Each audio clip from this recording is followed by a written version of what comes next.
Hi everyone, I'm Candace's nephew Bruno. I'm living in Scotland where the weather's not very nice at the moment. Hope you're all having a great night, and especially you, Candace. Hope you're having a great 50th birthday. Happy birthday.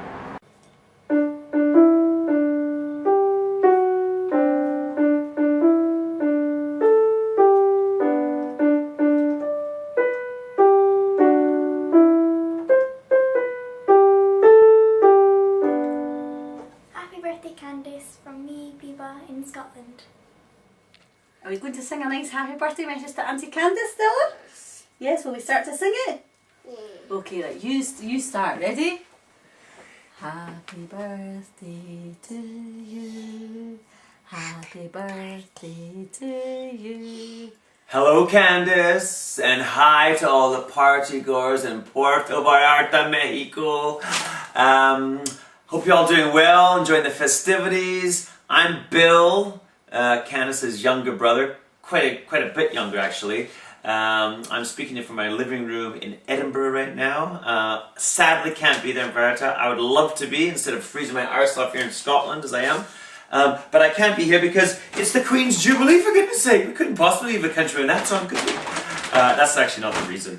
I just can't make it over to Vallarta right now, Candace. But I hope the party's going brilliantly well. You probably weren't expecting this, but your sister asked me to do a little message of goodwill, really, which is kind of like putting Kim Il-sung in charge of Greenpeace, I think. But I'll do my best, okay? I promise I'll do my best for you here.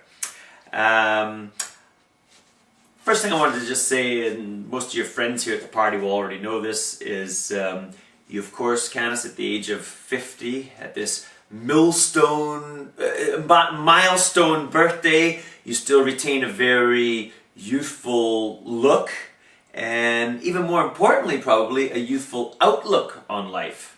And I think your youthful outlook is partly based on your financial perspective on life as well. Candace has a very unique view on finances, quite a liberating one, I think, too. It's quite funny because she was raised by the same parents as I was, except when I say I'm broke, that means I have no money to pay the rent, I have no food in the fridge, the shoes that are on my feet, that are falling off my feet, will probably have to do for another 6 months or so. That's what I mean when I say I'm broke. When my eldest sister says she's broke, what it actually means is that she can only dine out maybe 5 times in the week.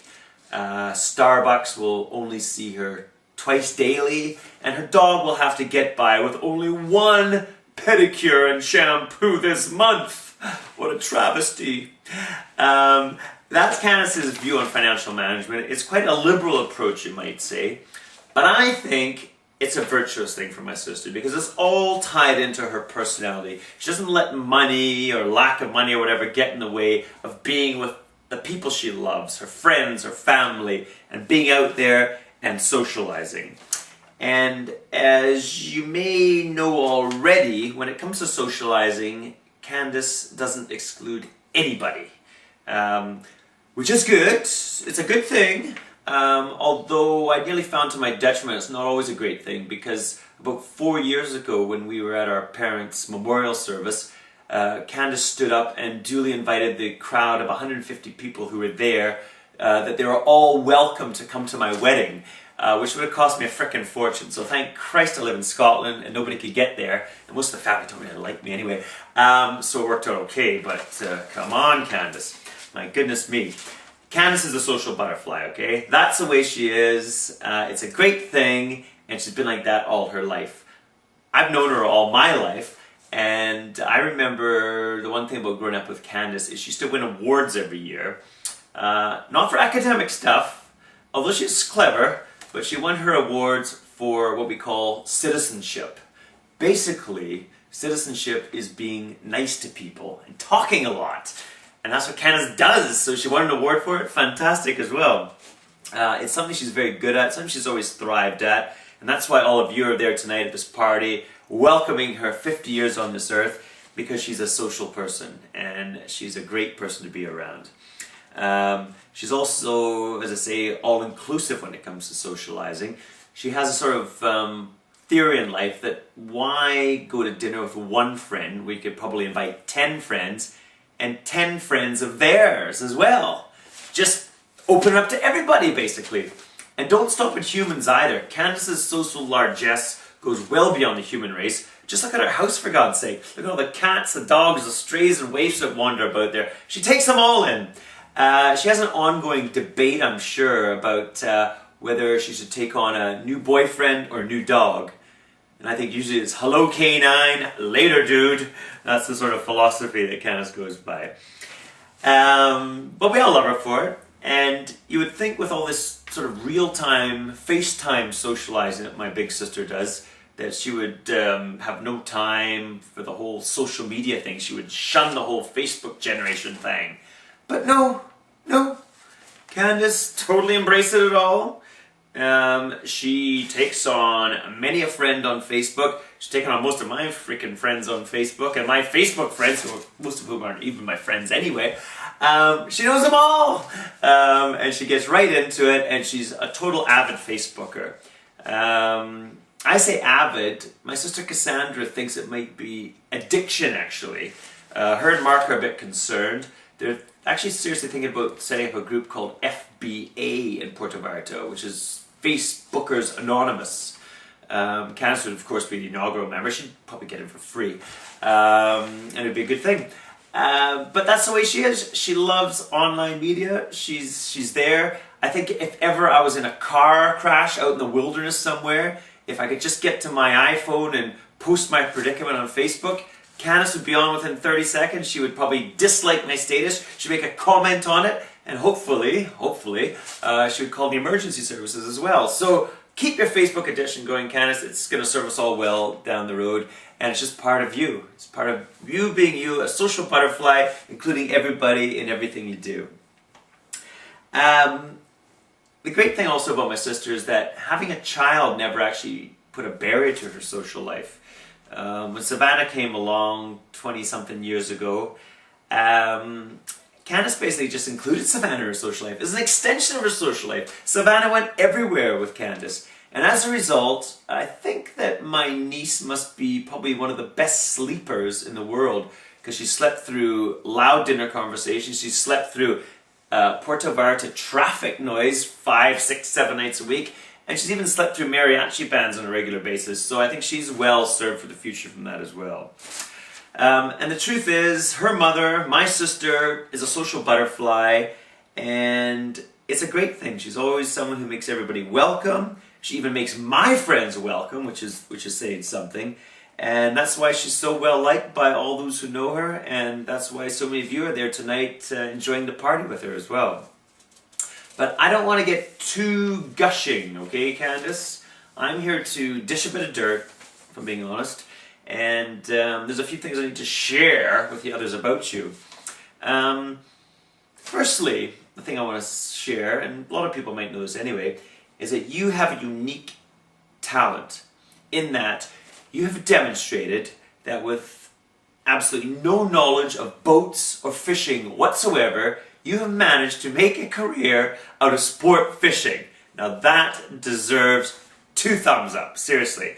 I think if Candace's life depended on it to have to bait a fish hook, she wouldn't be able to do it. But she's managed to do very well out of it, thank you very much. And she is sport fishing in Puerto Vallarta. So well done, sister.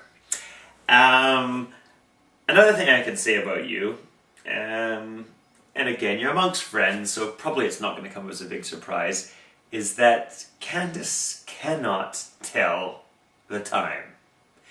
No matter where she is in the world, doesn't have to be in Mexico, no matter where she is, she's at least 30 minutes late. And 30 minutes late actually in what I'll call Candace Pacific time is ahead of schedule. It's more like an hour to 2 hours late, regardless. And it doesn't matter if she's in Mexico, as I say. She's been over in the UK a few times. Same rules apply, frankly. Candace has, in effect, exported Mexican time to all parts of the world. So, well done, sister. Another thing I can say about you is you love to recycle. Candace is an avid recycler. I've heard reports coming from Puerto Vallarta that you've been seen in the farmer's market actually stealing their empty plastic bottles, taking them home so you can recycle them yourself. I've not seen that personally, but what I have seen is when you're out on your power walks, is that you basically collect everything in your path. I understand about half the rubbish deposited on the streets of Puerto Vallarta every year ends up in your bin. It's a form of community service, really. I mean, you haven't committed a crime, but you're doing the service anyway, so good on you for that.